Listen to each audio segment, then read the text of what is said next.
Well, guys, in front of us we have Danny and Dusty. You played together in 1986. It's pretty long ago.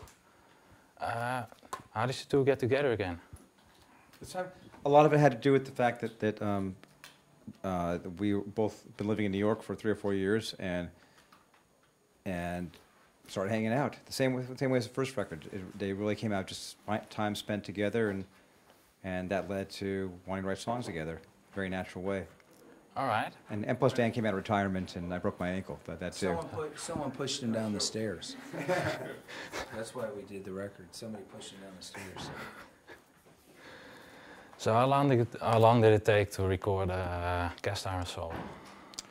It took to record the record about same as the first record, 2 or 3 days. You know, I always say the record took 2 days to record, but about 40 years to come together.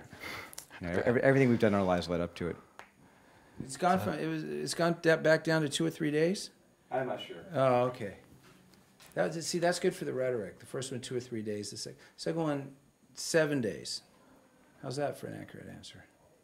7 days. 14 songs. The truth of the matter is they're both like Apocalypse Now, and they took 2 years each. But nobody wants to hear that. Actually, we recorded Cast Iron Soul back when we did the first one. We just haven't released it.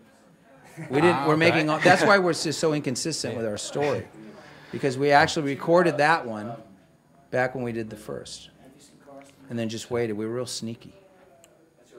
Okay. Yeah, it sounds like you had a lot of fun in the studio. But did you have real serious plans to record a record, or did you just have fun and thought, well? I don't know if fun's the word. It was like going back in time and going into the future simultaneously. It's like a vortex. It's hard to move here. It's kind of like, I know, it's terrible. And I don't know if fun and serious are mutually exclusive either. I think that it was fun and it was serious, and those two things go together. Usually, you have to have one and the other together. A whole lot of fun is kind of like someone once said, too much fun. And a whole lot of serious is like, oh, more than enough serious. At the moment, you're only touring in Europe. Are you planning on touring in the US this year? Or Man, I only know is we're playing Hamburg tomorrow, and they put us back in the cage, and at that point, we'll make the next move. All right. We're waiting for the state of Indiana. We've been banned in Indiana. So we're very concerned about it. Well, until they let me play the Hoosier state, I'm not playing with Danny Dusty in any of the contiguous 50 states.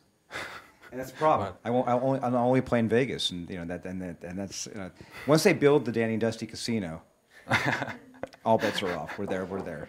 Yeah, we're hoping for Vegas or Atlantic City and not Branson. You take what you can get. Well, Steve, you also released a record with another group called Smack Dab. Right. What kind of project is that? Just a record I made with Linda Pittman and a Spanish producer named Paco Loco down in Andalusia about 3 years ago. And it was much like the Danny and Dusty records, things that kind of came together out of people, friends hanging out together and making music and being interested and excited, and that's kind of the best recipe for a record happening. Except they were speaking Spanish. That's a problem. And eating better food. Are you planning on playing live with Smack Dab?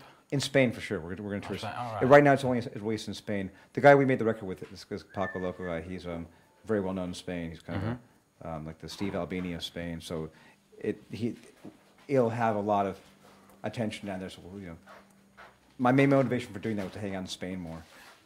And can we expect anything from the Miracle 3 this year? This year, no. But we'll probably make a new record in the fall and come out next year sometime. Okay. Danny? What about Green or Red? You had a pretty successful reunion last year. Is that what they call it? That's what I've seen from it. We it was pretty deny it even successful. happened. Okay. We used to say that every night. We used to say, "You're watching this, but we reserve the right to say that Green or Red is not playing." Have you even disappeared? Oh, how do you pronounce that one? Despreciados? Yeah, I think so. From Argentina.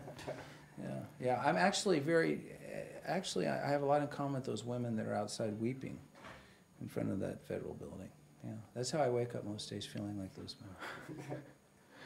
But We're giving you a highbrow kind of avant-garde thing here. You should be very appreciative. But are you still really serious about Green or Red, or is it just a couple of shows of fun and that's it? Yeah, that's what it is. You summed it up perfectly. All right. Like this as well. I mean, really, it's kind of a luxury and a pleasure to do the Danny Dusty thing because it's not based on any kind of careerist move or anything like that. We're doing it because we like playing together and just take it as it comes. If you know, this is the chance to make music with friends. It's also like a vacation, and tomorrow's the last show on this tour, and it might be the last show we ever play, or we might play another show 6 months later. It's hard to say. Okay. But Well, we take it as it comes. well, we've captured it on video, so Thank you so much. Yeah. maybe for the Chop next. that up, man. You'll have a masterpiece. You'll have a masterpiece. Like a Glenn Gould kind of thing, right? Sort of, you know. Nah, That's one of those movies that I claim to have seen, but I really haven't watched it. That's J.D. Foster's favorite movie. really? Yeah. It's a great movie. Yeah, it's his favorite movie, music movie. There's so many things I claim to have seen that didn't happen, but that's, you know, another I story. have seen Cockfighter 3 times. So. All Are right. you really done? You're Yeah. okay? Okay, Thank you, good. man. Thank you. Good. Sit here, and Dan's going to go. Steve, Yeah. can you? I'm not asking you to. We're not asking.